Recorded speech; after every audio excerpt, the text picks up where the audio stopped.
साईं की बात। बच्चे, आज तेरी प्रार्थना कबूल हो जाएगी मेरे बच्चे, क्योंकि आज तुमने बहुत सच्चे दिल से अपने साईं के आगे प्रार्थना की है। तुमने अपने साईं से जो कहा है ना, वो तुम्हारी एक एक बात मैं पूरी करूंगा मेरे बच्चे, मैं पूरी करूंगा। और सुनो, कुछ लोगों का ना मानसिक संतुलन ठीक नहीं है मेरे बच्चे, तो ऐसे लोगों से जितना हो सके दूर रहा करो। उनके सामने ऐसी बातें बिल्कुल मत करो जिससे वो कुछ गलत हरकत या गलत चीज करने पर आ जाए, क्योंकि उन्हें खुद भी नहीं पता, वो खुद भी अपने आपे में नहीं है कि वो सही गलत का समझ सके, सही गलत को आगे समझ सके। तो उनके आसपास भी ना ऐसी हरकत करो और ना उनसे कुछ कहो मेरे बच्चे। या तो उन्हें किसी चीज को प्यार से समझाओ या फिर समझाओ मत मेरे बच्चे, क्योंकि वो सही नहीं है। कल को अगर कुछ भी हुआ ना, तो सारी जिम्मेदारी, सारी इल्जाम तुम पर लग जाएंगे मेरे बच्चे, और फिर तुम कल को अपने आप को माफ नहीं कर पाओगे। तो वो सब चीजें बिल्कुल भी मत करो मेरे बच्चे, बिल्कुल मत करो। और सुनो मेरे बच्चे, जिसकी जिम्मेदारी है ना, उसे सौंप दो मेरे बच्चे। जो चीज तुम्हारे पास है, जो तुम्हारी अमानत नहीं है मेरे बच्चे, वो किसी और की अमानत है, तो उसे अपने पास रखकर करोगे क्या बताओ। जिसकी है उसे वापस कर दो मेरे बच्चे, बाइज्जत से वापस कर दो मेरे बच्चे, कर दो। अपने पास रखना ये ठीक नहीं है मेरे बच्चे।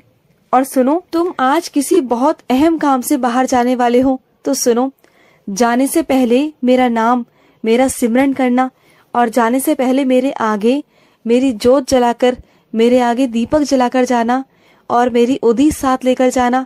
मैं तुम्हारे साथ चलूंगा, तुम्हारे मुख पर विराजित हो जाऊंगा।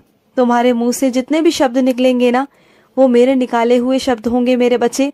चिंता मत करना, सामने वाला इंसान तुम पर कितना भी हावी होने की कोशिश करे ना, लेकिन तुम बदतमीजी का जवाब जितना तमीज से दोगे ना मेरे बच्चे, सामने वाला शायद आज सोचे ना सोचे, लेकिन एक ना एक दिन वो तुम्हारी बात पर गौर जरूर करेगा मेरे बच्चे, जरूर करेगा।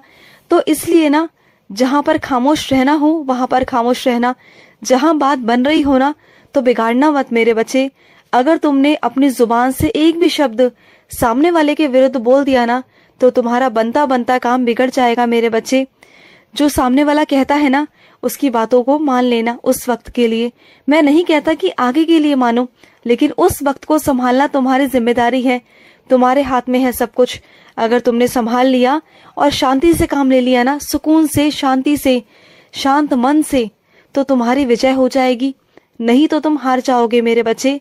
और इसलिए तुम्हें पहले से ही समझा रहा हूँ कि चाहे तुम्हें कितना भी गुस्सा आए, कितना भी, लेकिन आगे से कुछ कहना मत। बस उस वक्त को संभाल लेना, उस वक्त के माहौल को संभाल लेना। अगर कुछ समझ में ना भी आए ना, तो मेरा नाम जाप करते रहना, साईं साईं साईं बोलते रहना। फिर देखना अपने आप सबका दिमाग ठंडा हो जाएगा। जितना भी आसपास का माहौल है ना, वो सब शांत हो जाएगा मेरे बच्चे। चिंता मत करो, क्योंकि जहां तुम्हारा साईं विराजित हो जाता है, तो वहां चिंता की बात कहाँ होती है मेरे बच्चे। चिंता मत करो, तुम्हारे विरोधी भी तुम्हारे समक्ष आकर खड़े हो जाएंगे, तुम्हारे पक्ष में खड़े हो जाएंगे। चिंता बिल्कुल मत करना, बस तुम कुछ कहना मत। और सुनो, तुम अपने जीवन साथी के तलाश में हो ना, चिंता मत करो। तुम्हारा कोई मित्र है जिसके द्वारा तुम्हें अपना जीवन साथी मिल जाएगा, उसकी तलाश तुम्हारी खत्म हो जाएगी। वो तलाश जो है ना तुम्हारी, वो हो जाएगी खत्म मेरे बच्चे बहुत जल्द, और तुम्हें तुम्हारा जीवन साथी तुम्हारे हिसाब से मिल जाएगा। तुम देखना, और वो बहुत प्यारा, बहुत समझदार होगा, जो तुम्हारे हिसाब से चलेगा। और जो तुम्हारे मन में डर है ना कि तुम्हारा जीवन साथी कैसा होगा, क्या होगा, घर संभालेगा या नहीं संभालेगा, मेरे परिवार को संभालेगा या नहीं संभालेगा, सब संभालेगा मेरे बच्चे। सारी जिम्मेदारी लेगा वो, तुम्हारी भी और तुम्हारे परिवार की भी मेरे बच्चे। वो इस तरीके से तुम्हारे परिवार में घुल मिल जाएगा ना, जिस तरीके से पानी में शक्कर घुल जाती है मेरे बच्चे, इस तरीके से वो तुम्हारे परिवार में घुल मिल जाएगा। ऐसा लगेगा कि जैसे वो तुम्हारे परिवार वालों को कितने सालों से, कितने महीनों से जानता है मेरे बच्चे। तुम्हें लगेगा ही नहीं कि वो कुछ अलग सा है, वो तुम्हें तुम्हारे परिवार जैसा ही लगेगा। देखना मेरे बच्चे, और वो बहुत जल्द तुम्हें मिलेगा। और कहा ना कि वो तुम्हारे मित्र के द्वारा ही मिलेगा, तुम देखना मेरे बच्चे। और सुनो, तुम ना चाहते हो कि तुम कुछ काम करो, तुम खाली बैठना नहीं चाहते, तो सुनो, किसी के जरिए तुम्हारी नौकरी लगेगी मेरे बच्चे, और ऐसी जगह पर नौकरी लगेगी ना जिसके बारे में तुमने कभी सोचा भी नहीं था मेरे बच्चे। वो योजना तो मैंने बहुत पहले से बना ली थी, लेकिन अब साक्षात अब होगी तुम्हारे सामने, साक्षात्कार तुम्हारे सामने होगा मेरे बच्चे, प्रत्यक्ष रूप में। अब जब वो प्रस्ताव तुम्हारे सामने आएगा ना, तुम खुद ऐसे आश्चर्यचकित होकर मेरी ओर देखोगे, लेकिन वो होगा, जरूर होगा मेरे बच्चे। और वो ज्यादा दिनों में नहीं, अब बस कुछ ही समय में होगा, या एक हफ्ते के अंदर ही अंदर तुम्हारे पास वो नौकरी का प्रस्ताव आने वाला है और तुम वो करोगे। और देखना, तुम्हें कभी किसी चीज की कमी नहीं आएगी, हाथ फैलाने नहीं दूंगा तुम्हें किसी के भी आगे। तुम्हारी जिंदगी में कभी कोई कमी नहीं आएगी। तुम जितना बांटोगे तुम्हें उतना मिलेगा, उतनी खुशियां तुम्हारे पास आएंगी। और तुमने हमेशा बांटने की कोशिश की है, तुमने हमेशा बांटा है, और मैं तुम्हें दूंगा, जरूर तुम्हें दूंगा, क्योंकि तुमने हमेशा मेरे बच्चों की मुस्कान लाने की कोशिश की है, उनके चेहरे पर खुशियां लाने की कोशिश की है। तो मैं तुम्हारे चेहरे पर खुशी क्यों नहीं लाऊंगा? मैं लाऊंगा मेरे बच्चे, जरूर लाऊंगा।